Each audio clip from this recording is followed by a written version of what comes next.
Welcome to Crypto Defined, a TDR podcast and division of the Dales Media Group. I'm Nicolle Hodges, a crypto neophyte, joined each week by entrepreneur and crypto expert Anthony Varrell. Together, we're bridging the gap between old and new ways of thinking about the economy, technology, the future, and beyond, all with crypto at the core. If you're overwhelmed, welcome. All views on the Crypto Defined podcast and the guests on this podcast are purely opinion. You should not treat any opinions expressed by us or our guests as investment advice. The views on this podcast are solely intended to be informational and are not investment advice. Let's get started. Bitcoin and Ethereum are blowing up. We have liftoff. The sector is on fire between Bitcoin and Ethereum respectively. Welcome to the inaugural episode of Crypto Defined. I'm Nicolle Hodges, journalist, author, entrepreneur, and doing my best to understand this overwhelming land of confusion, otherwise known as cryptocurrency. I will tell you that I have been bashing my head against the wall for about a year now, and I'm at the point where I wake up at 3 a.m. and think I get blockchain now, and then I go back to sleep. By the time I wake up, it's completely melted out my earlobe. So that's why we have Anthony here. Hi, Anthony. Hi. I too am up at 3 o'clock in the morning, but I'm checking my portfolios because crypto unfortunately never shuts off. So whether you're a novice or whether you're deep into the sector, it's the same. So the behavior's all over. Okay, so let's kind of look at you like our ship as we navigate these strange waters of crypto. And I am merely the rudder pointing you in a certain direction, and you just kind of take us off. This is our why episode. We want to cover why we care about this, and why other people should care about this, because I think that's the big thing. There's this misconception almost, and correct me if I'm wrong that it is a misconception, but that everybody gets in and gets rich. Yeah, no, trust me, it's a lot easier to lose money than it is to make money in crypto. It's a common misconception that a lot of people are in it for a quick gain. It's a get-rich-quick scheme. It's a scam. You name it. I've heard it from associates, from my parents, from people at Christmas parties. I mean, a lot of people that are in crypto are in it for the socioeconomic reasons, for the reasons of the paradigm shift that's going on with decentralization. And I mean, there's a lot more to it at its core than just pictures of monkeys that are selling for millions of dollars and then fictional coins that are just popping out of nowhere. So, I mean, I'm definitely excited to take a deeper dive. Definitely excited to cover a lot of the hot trends that are in today's market and take a deeper dive into distilling crypto down. Absolutely. And so this podcast and what we want it to be is anywhere from the neophyte, which I would identify myself as, to someone who is more of an expert, such as yourself. And so if this is our why, then let's talk about our why. Like, why do you care about crypto? I mean, to give a little bit of context, I mean, I'm probably a lifelong computer nerd. I mean, I've always been a gamer. I've always been fascinated with finance. I've always been fascinated with technology. I've been an entrepreneur my entire life. And I mean, I kind of just found my tribe in crypto. I mean, it's not only fascinating, there's not only a lot of money to make, but like I'd also said, it's shifting the paradigm. I mean, when you look at the traditional financial system coming out of COVID, there's a lot to say. We could have an entire episode on that. I mean, when you look at the developing world, banking the unbanked, crypto is assessing needs there. I mean, investing in something like Ethereum right now is the equivalent of investing in the HTTPS protocols that are currently driving the web.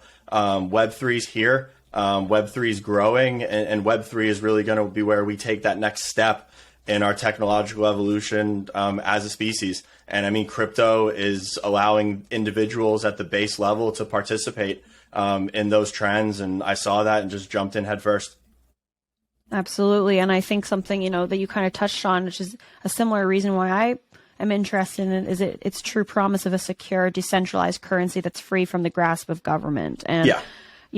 I don't think that that's an anarchist perspective in any way. No. I really do think that strategically, this shift of power, where power is no longer funneled to the top, but rather, I would almost say scattered throughout, which I do want to eventually talk to you about blockchain, and you did call blockchain an archaic technology. Let's just start there. Let's just touch really quickly on blockchain, because you could almost say that the blockchain is where this all began. Yeah, I mean, all the blockchain is it's a ledger. I mean, it's a system of keeping information Just when you use cryptography and when you bring in the digital aspect of it, and I mean, you're securely storing the information in those blocks, making it immutable, and then creating a network around it, a network effect around it to authenticate that data and then grow from that base level. That's a blockchain. There's protocols that are building on top of it for use cases around the world, with everything from real estate to collectibles to Bitcoin that you could call now as an ultimate store of value, replacing gold. The use cases are endless. I mean, we've seen the metaverse start to emerge, and I mean, everything is in its core rooted in the blockchain, which isn't some radical technology when you really audit it and look at it. But it's fascinating to see the real world use cases and the technological advancements being built around it. And it's interesting too when we kind of talk about this, this world, and then almost like this virtual world that's being created, and where crypto falls into that. So just to give people, a timely piece of news, El Salvador plans to build something called Bitcoin City at the base of a volcano, and the site would take advantage of the volcano's geothermal energy to actually power Bitcoin mining.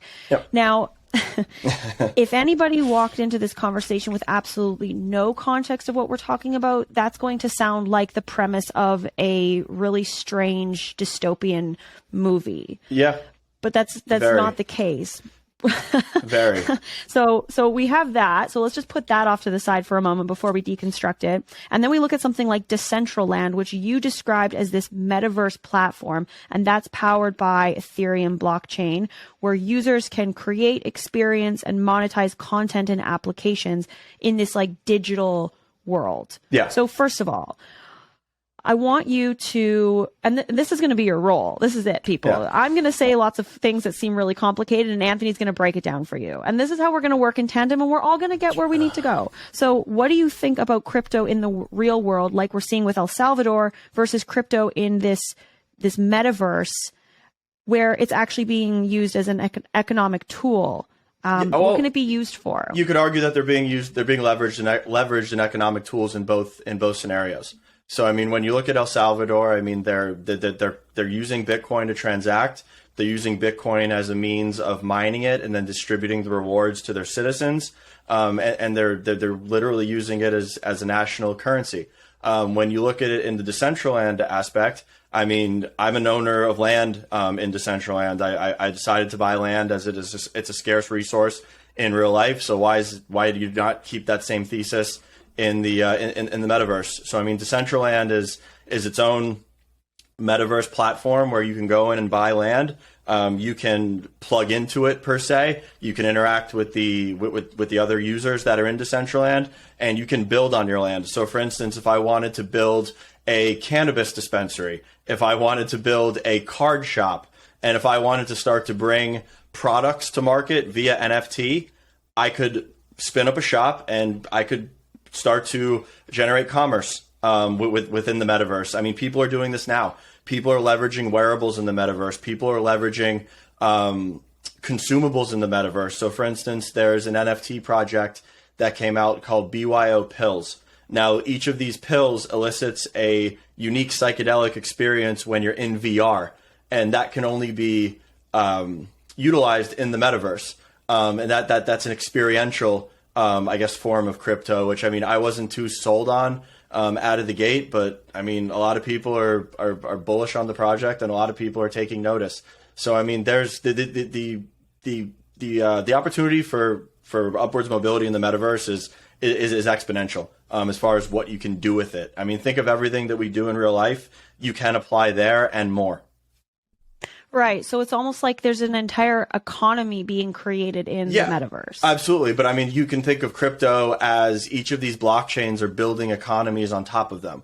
So like play to earn gaming right now and DeFi are very big trends in the cannabis sector. But every play to earn game and every DeFi protocol, I mean, they're essentially building their own economies on their respective blockchains, and most of them ultimately are on Ethereum, Solana, and Avalanche per se. So, I mean, yes, I mean, the whole thing with crypto is building the economies that the actual participants own ownership in, unlike the traditional world where you have centralized corporations and centralized institutions such as banks, Facebook, Google. They own all of the IP, they own all of the infrastructure, and we just participate. In crypto and in the metaverse, we own everything. So if someone else wants to leverage that IP, if someone else wants to transact with you, it's all P2P ownership, which is the beautiful part about crypto. Okay, and we don't have too much time left, and I know people's brains, especially if they're in the more neophyte category, are probably exploding right now. And I just want to say we are here to talk with you week over week and break these things down. Don't get so scared and overwhelmed that you turn away and you say, fuck this, because this isn't going to go away.